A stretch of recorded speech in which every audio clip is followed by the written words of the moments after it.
We are not made to survive. We're made to thrive. Human beings, our spirit, our capacity to adapt, our ability to grow, our ability to learn with lightning-like speed, our ability to find a way to serve others, that calling inside of us that we have as a parent or as a friend or someone who truly cares, when we put our fear aside because there's something we want to serve greater than ourselves, we all have that ability to find that passion in our life.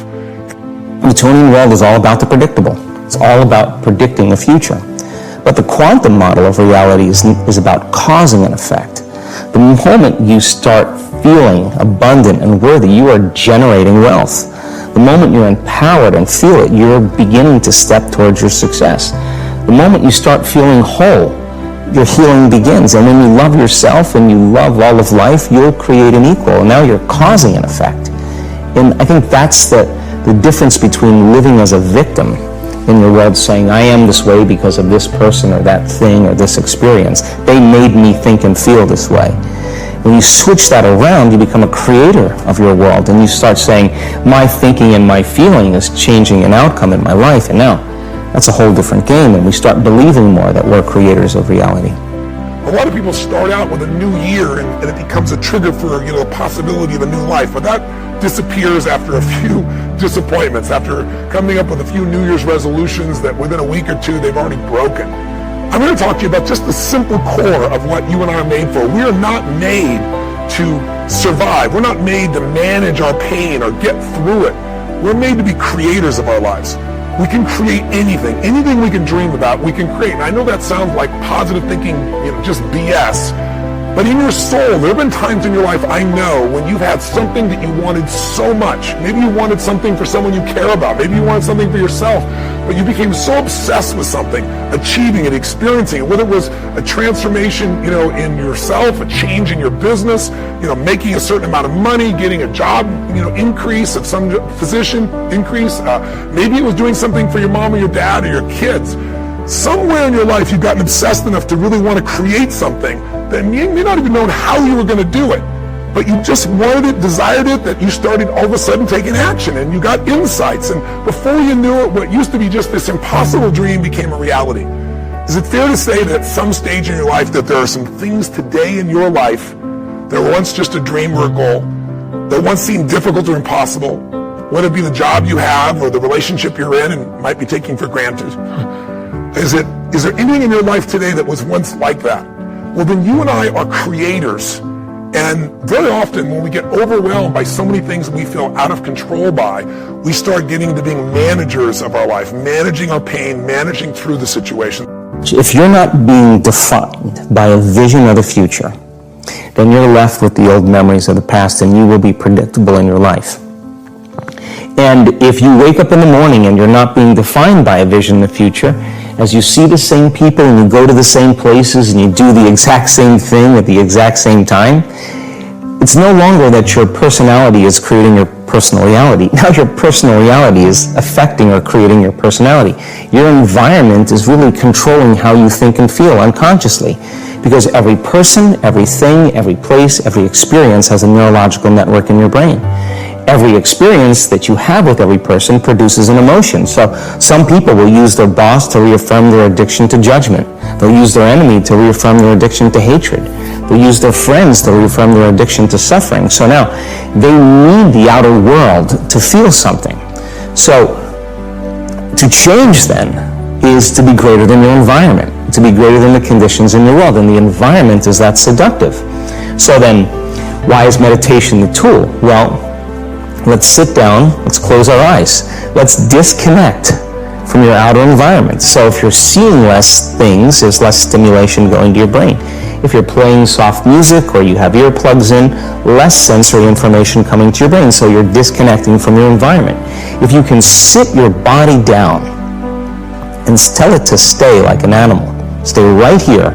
I'm going to feed you when we're done. You can get up and check your emails. You can do all your texts. But right now, you're going to sit there and obey me. So then, when you do that properly, and you're not eating anything or smelling anything or tasting anything, you're not up experiencing and feeling anything, you would have to agree with me that you're being defined by a thought, right? So when the body wants to go back to its emotional past, and you become aware that your attention is on that emotion, and where you place your attention is where you place your energy, you're siphoning your energy out of the present moment into the past, and you become aware of that. And you settle your body back down in the present moment, because it's saying, well, it's 8 o'clock. You normally get upset because you're in traffic around this time, and here you are sitting and we're used to feeling anger, and you're off schedule. Oh, it's 11 o'clock, and you usually check your emails and judge everybody. Well, the body's looking for that predictable chemical state. Every time you become aware that you're doing that, and your body is craving those emotions, and you settle it back down into the present moment, you're telling the body it's no longer the mind, that you're the mind, and now your will is getting greater than the program. And if you keep doing this over and over again, over and over again, over and over again, just like training a stallion or a dog, it's just going to say, I'm going to sit. And the moment that happens, and the body's no longer the mind, when it finally surrenders, there's a liberation of energy. We go from particle to wave, from matter to energy, and we free ourselves from the chains of those emotions that keep us in the familiar past. And we've seen this thousands of times. In fact, we can actually predict it now on a brain scan. There are many ways to get the things that we want for ourselves in our lives. But basically, it all begins with how we choose to think. As you think, so shall you be. 7 little words that I think are perhaps the most important things that we can learn and master in our lives. This old proverb notion that I become what I think about all day long. And once you know that what you think about is what expands, you start getting real careful about what you think about. You don't allow your thoughts to be on anything that you don't want, or that you wouldn't want to have manifest or show up for you in your life. Why would a city known for its great economy over all these years go bankrupt? Why would they go bankrupt? Unwise decisions that probably started years before. Why would a family choose to buy a house that they know that they cannot afford, but they're going to buy it anyway? Unwise decision. Why would a person marry just for sexual fulfillment, not thinking about other things? Unwise decision. Why would a person drink alcoholic beverage in front of their children early in life, leaving them an image of their dad, sometimes being drunk, thinking nothing of the consequence? Very unwise decision. When you think about the kind of life that you're living, would you say that the decisions that you're making are wise or unwise? And we can go through life thinking about all the decisions that people make. For example, they stack up credit on their credit cards to the point that they know they can't make the payments. Why do they do that? Unwise decisions. Before you make a decision, you should always ask this question. Is this the wisest thing to do? There's always an answer. Is this the wisest thing to do? Whether it's marriage, or whether it's something financial, or health, or whatever it might be, is this the wisest thing to do? That's always the right question. Whether it's major or minor, is this the wisest thing to do? But living wisely is the best life. Wisdom is a gift from God. Living unwisely is a very expensive lifestyle to every aspect of our life.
thứ xa xôi, không màng về tình ái muôn nơi, sống cho là trọn kiếp đây thôi, đâu quan tâm gì chuyện đời.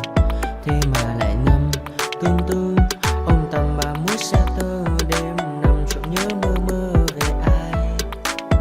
Thì ra anh yêu rồi, từ ánh mắt nụ cười, từ đôi môi gọi mưa sao xuyến lòng anh. Thì ra mê em rồi, ngày hay đêm ôm lời, chỉ nghĩ đến em thôi, đó là do anh đã yêu rồi, anh đã yêu rồi, anh đã yêu rồi. Oh, oh, anh đã yêu rồi, anh đã yêu rồi, anh đã yêu em mất rồi.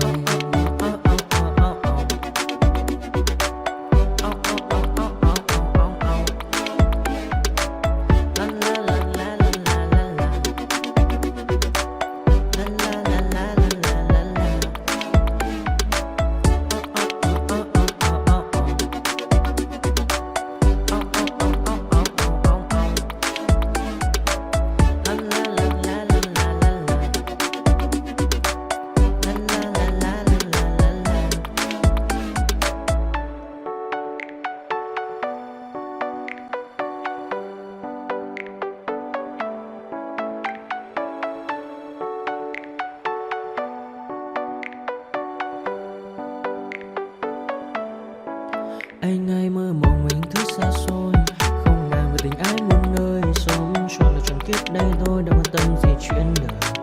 Thế mà lại ngâm tương tư,